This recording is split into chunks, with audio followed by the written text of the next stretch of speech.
శ్రావణ మాసం పురస్కరించుకొని శుక్రవారం ఆర్యవైశ్య వర్తక సంఘం అధ్యక్షులు కొండపల్లి చిన్న సుబ్బారావు, సెక్రటరీ ఉరిమి శ్రీనివాసులు మరియు పలువురు కమిటీ సభ్యుల ఆధ్వర్యంలో వాసవి మాత అమ్మవారికి 3 గ్రాముల బంగారు, వివిధ రకాల ప్రత్యేక ద్రవ్యాలతో అభిషేకం, పలు రకాల విశేష పూజలను వైభవంగా నిర్వహించారు.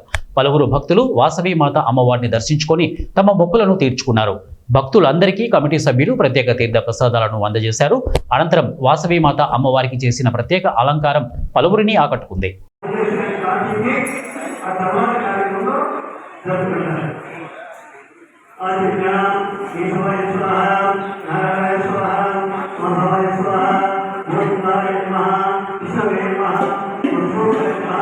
Terima kasih.